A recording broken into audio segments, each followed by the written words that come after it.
The archaeological site on Kepler 442b had been frozen in time for 40 millennia. Dr. Genesis Reeves knelt in the excavation pit, her gloved hands trembling as she brushed away the last particles of ancient sediment from the crystalline surface. The object beneath was unlike anything humanity had encountered in 2 centuries of interstellar exploration. "Thomas, you need to see this," she called out, her voice barely above a whisper. Thomas Chun descended into the pit, his boots crunching on the metallic gravel. As the expedition's lead xenotechnologist, he had examined countless alien artifacts, but the expression on Genesis's face told him this was different. The relic was roughly the size of a human torso, its surface covered in geometric patterns that seemed to shift in the dim light of Kepler 442b's distant sun. It pulsed with a faint bioluminescence, as if something inside was breathing. "Carbon dating puts it at 40,000 years old," Genesis said, pulling up the data on her tablet. "But the energy signature. Thomas, it's still active." Thomas crouched beside her, running his scanner over the artifact. His eyes widened as the readings flooded his display. "This shouldn't be possible. The power source is completely foreign to our understanding of physics. It's not nuclear, not antimatter, not even dark energy manipulation. Should we activate it?" Genesis asked, though the hunger for knowledge in her eyes had already answered the question. Thomas hesitated. Protocol demanded they transport the artifact to the orbital research station first. But they both knew what protocol had cost them before: years of bureaucratic delays, lost opportunities, questions left unanswered while committees debated. "Do it," he said finally. Genesis placed both hands on the artifact's surface. The moment her skin made contact, even through the gloves, the relic exploded with light.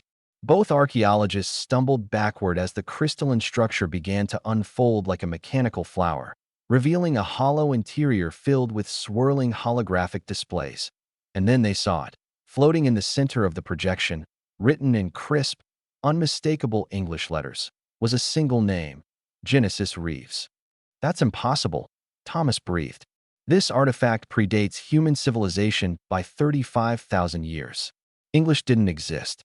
Written language didn't exist." Genesis stared at her name, her mind racing through every possible explanation and finding each one more terrifying than the last. The holographic display began to expand, filling the excavation pit with images, star charts, mathematical equations, biological schematics that looked disturbingly like human DNA sequences. "It's not displaying random data," Thomas said, his voice tight with tension. It's showing us something specific. Genesis, these coordinates, they're pointing to Earth, to our solar system." A new image materialized, a three-dimensional map of the Milky Way galaxy. A golden line traced a path from Kepler 442b through dozens of star systems, each marked with symbols that pulsed in sequence. The path ended at a small yellow star, Sol. "They knew," Genesis whispered. "Whoever built this knew about Earth. They knew about us. But how could they know my name?" Thomas's fingers flew across his tablet, cross-referencing the symbols with their linguistic database. Unless this isn't about prediction. What if it's about design?" Genesis turned to him, her face pale. "What are you saying?" "The genetic sequences in this display, they're not just similar to human DNA. They're identical to specific markers found only in certain human populations. Genesis, what if humanity wasn't just another random evolution? What if we were guided?" The artifact pulsed brighter, responding to their conversation. New text appeared, this time in a flowing script that transformed before their eyes, cycling through ancient Sumerian, Egyptian hieroglyphs, Sanskrit, and finally settling back on English. The seeds were planted. The garden grew. Now the fruit returns to the tree. Genesis felt her legs weaken. She sat down hard on the excavated floor. "This is insane. You're talking about directed panspermia on a galactic scale. An intelligence that seeded Earth with life 40,000 years ago and somehow encoded my name into an artifact." "Not just seeded," Thomas said, his face illuminated by the holographic glow. "The artifact isn't displaying your name randomly. Look at the temporal markers in these equations. It's been waiting, counting down. It activated specifically when you touched it, Genesis. It was programmed to respond to your unique genetic signature." "But why me? I'm nobody special." Just an archaeologist from New Boston who got lucky with grant funding. Thomas shook his head, pulling up more data. According to this, you're a carrier of a specific genetic sequence, one that appears in less than 0.001% of the human population. A sequence that this artifact was specifically designed to recognize. The holographic display shifted again, showing an image that made both of them freeze. It was a humanoid figure, tall and elegant, with features that were hauntingly familiar yet distinctly alien. The figure stood before a massive structure, a city of impossible architecture that defied geometric logic, and standing beside the alien figure was another human. A woman with Genesis's exact facial structure.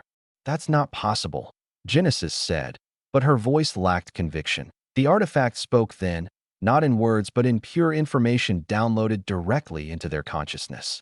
In that instant, they understood 40,000 years ago, an ancient civilization, the architects, had traveled the galaxy, planting the seeds of intelligence on worlds with potential.